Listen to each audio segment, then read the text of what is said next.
because now you're having to treat hair that is damaged. Welcome back to Butterchuck Locks. My name is Davina, and this channel talks all things locks, natural hair, styling and care.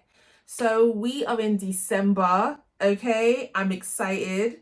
I have my little snowfall jumper going on. I've got my little fake fireplace because it's all about the vibes. What I thought would be a really good idea for me to do today is to actually answer some lock questions that you have for me. There are questions that come up often, so I thought, hey, let me just take some of those questions, put them together and answer them here. But we're going to add a little razzmatazz to it, and we are going to answer them out of this bowl. This is a bowl of snow, okay? They're little polystyrene balls, and I thought it'd be really fun adding to the Locmas Christmas Vlogmas activity of it all. I thought, hey, why not put these in a bowl with the questions, and so I can pick them out, so we can just add a little bit of extra fun into them. All right. Question number 1. Okay. Do you have any regrets about your locks?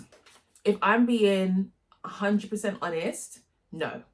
I have no regrets. And I have, I've had 2 lock journeys, both, well, we'll get on to that, but I've had 2 lock journeys, and no, even when I cut my first set, I didn't regret it. I miss them, but I'm so happy that I did, because the things that I did afterwards, for example, shaving my head to down to a number 1. I have no regrets whatsoever. I have no regrets about how they are now, where they're at, nothing. I have no regrets about my lock journey. Okay, the next question.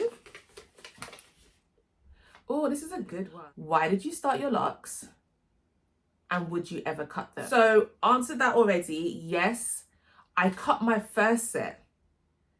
I will not cut these. As far as I know, I would not cut this set of locks.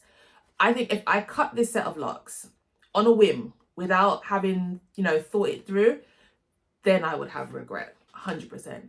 But I wouldn't cut them. So why did I start my locks? So if I think about my first lock journey, when I started them, I was 18 or 19. And I started them mainly because my mum suggested that I start them. She had started hers, my brother had started his, and I was growing my hair natural at the time. I grew out, I already cut off all the relaxer, grew it out. I had my hair natural for quite a number of years before that, probably since I was maybe 15, 16 maybe. Yeah, so my hair was natural and I was twisting it. I was wearing little afros to school, little small twists to school, and that's pretty much just what I was doing all the way through sixth form and everything. And so she said, Davina, Divi, why don't you lock your hair? And at first I said no, and I put that down to me not having any prior understanding, knowledge. It's not that I didn't think they were attractive. I always thought locks were beautiful, but I just, for me, didn't see that for me. But then I saw how beautiful it looked on my mum, saw how much handsomeness they added to my brother. So I'm just like, okay, it's gotta work. So anyways, I locked my hair, and hey, the rest is literally history. So that's why I started my locks. And then soon, the whole family, my dad, my other sisters, everyone, we were a little locked tribe. It was really, really lovely just having all of us as a family and as a unit locked together. So yes, that's why I started my locks. And the second time starting it just felt right to do in me, in terms of how I wanted to be seen, have myself represented, just how I saw myself, and it just felt like the right thing to do. So that is why I relocked my hair, or started my lock journey again, and here we are. And if I were to cut them today, I would experience extreme regret. Okay. The next one. Oh, this one I get a lot. for my clients. What advice do you have for someone struggling in the starter lock stage? Right. So number one, what we're not going to do is we are not going to call it the ugly stage. It is, how I like to put it, the transitional phase. I am not going to not receive the idea that this is difficult. It is difficult. It can be difficult. You feel uncomfortable, and therefore that kind of shows out in how you present to the world as well. So I will not be I don't know. I would not be dismissive. That's the word. I'm nowhere going to dismiss that it can be a difficult time when transitioning, but it's not an ugly phase because you are wearing your hair. Number one, your hair is not ugly. You are not ugly.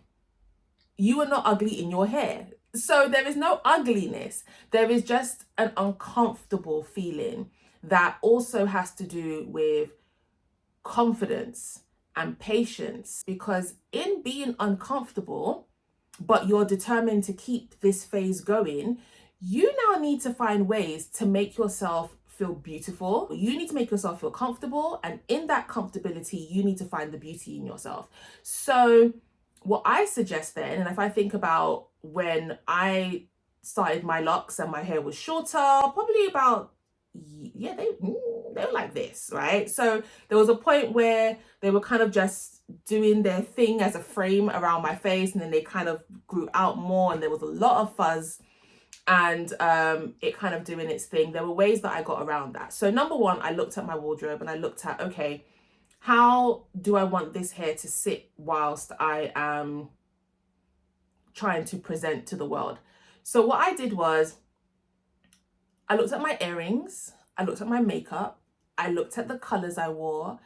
I thought, okay, number one, let me get some head ties, let me get some head wraps so I can do some creative wraps with my hair on the days when I'm not quite sure how I'm going to deal with this.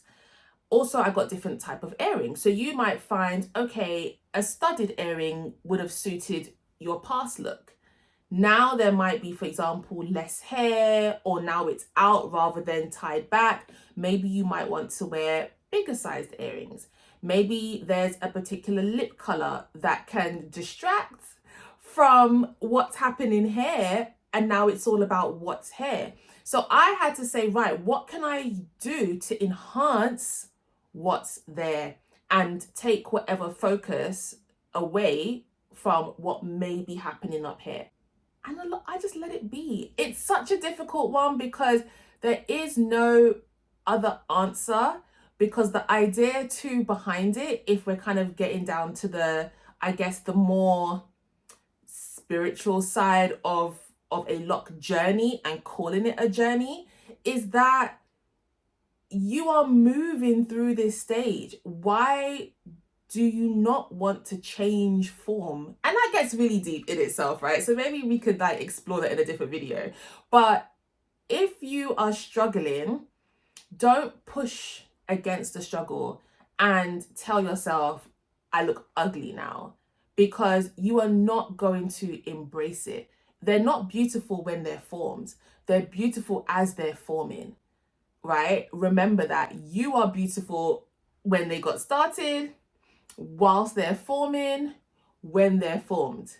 So you need to identify the beauty in all of that. And if it means finding things to help you find that beauty, the earrings, the lipstick, the brightly colored clothes, a pattern, whatever it is, that's what's going to help you get through those first few months. And you'll find by like month 7, 8 to 12 months, you'll come into yourself and you'll find your place, and you find a confidence that then begins to dismiss as much of the noise or self-consciousness that you may have been experiencing in the beginning. I hope that's answered your question.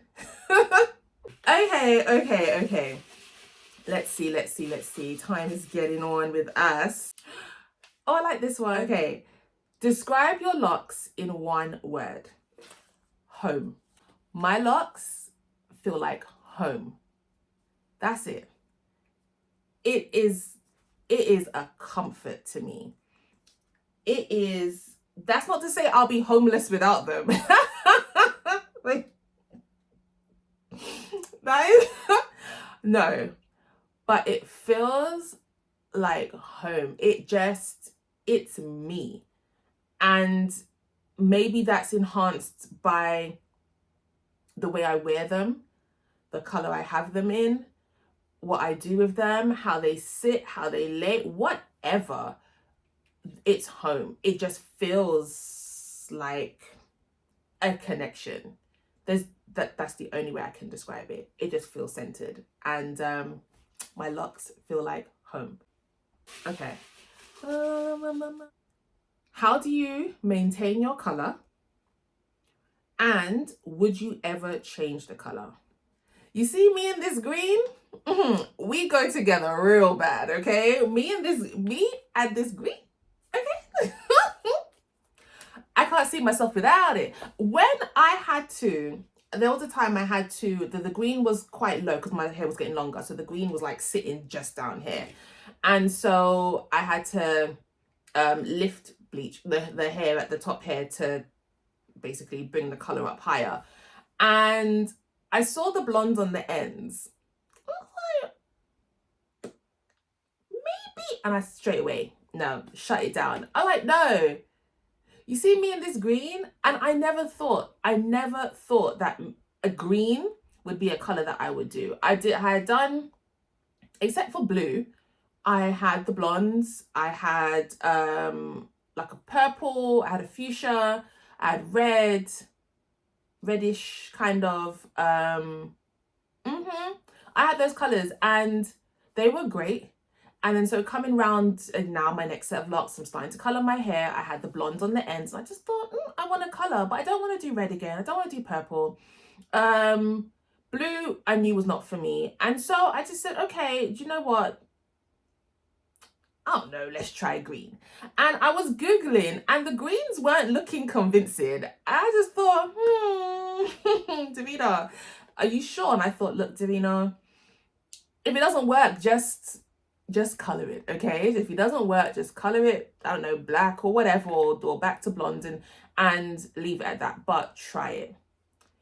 When I tell you, initially it was more of like, I think my first set of color, my first green color, I think it was more like a kind of aquamarine clover, a lot more, it was less bluey, but it was a lot more green, but it was somewhere in the middle. But I was in love. Oh my God. Oh my gosh. Never have I felt this way about a color. And green has been a favorite color of mine for a long, long time. I never thought that this would be my color. What I do then is every couple of months, maybe every 3 to 4 months, I use a semi-permanent blend of greens to lift back the vibrancy or put back in the vibrancy of the green color. And I also maintain my color also with a color protecting shampoo and a color protecting conditioner. I just don't let my ends get dry and crusty. I have a regular routine which helps. That's really, really important because now the color's in there. Now the hair's been bleached. Now things have been removed and stripped from it. I have to make sure that I'm on top of maintaining that care, or else again, my locks, my hair will just fall apart, and then there'll be people on the internet saying, we told you, I'm never gonna bleach my hair. Yeah, I think definitely whatever you're doing now, for example, so if you wanted to color your hair in terms of maintenance, do more. Don't do too much, but do more, because now you're having to treat hair that in essence is damaged or has been, its integrity has been compromised. Okay, so you are now you are now dealing with hair that has been compromised, so you need to give it some more love and attention to keep it in a good condition. How many more of these do we have? Let me see. I think I might just do one more. What is this? Okay, this is a nice one to end on. What is your favorite style? My ultimate go-to is a top bun.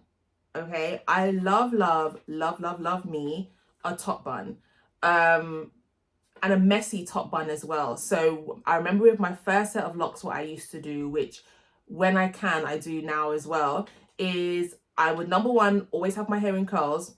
And then as the curls are starting to loosen, I then create a messy top bun. So not only does it like include, it creates the look of a lot more fullness up here in the bun, but also because of the curls, it kind of all sits in each other, and it actually creates maybe a cleaner bun shape than if the locks are just straight, because my ends aren't soft. So like tucking them in can be a bit difficult, and they might just like stick out all the time. So at least having the curls, it creates a shape.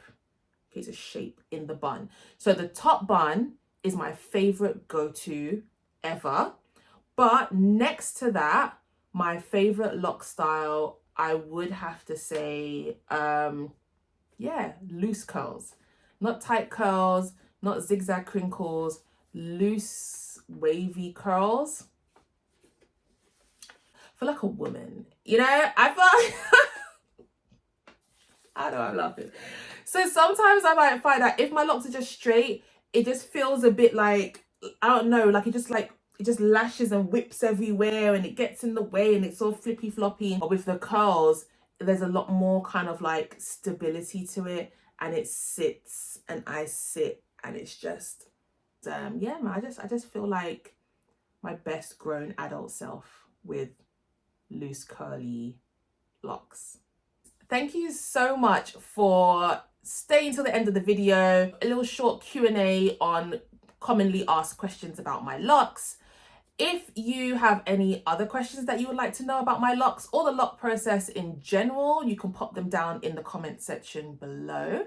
Also, where you can find me on all the socials at ButterChocolocks, whether it's Instagram, Facebook, TikTok, or right here on YouTube. ButterChocolocks is the name, and the handle will be here somewhere on the page. So until next time, see you later. Bye.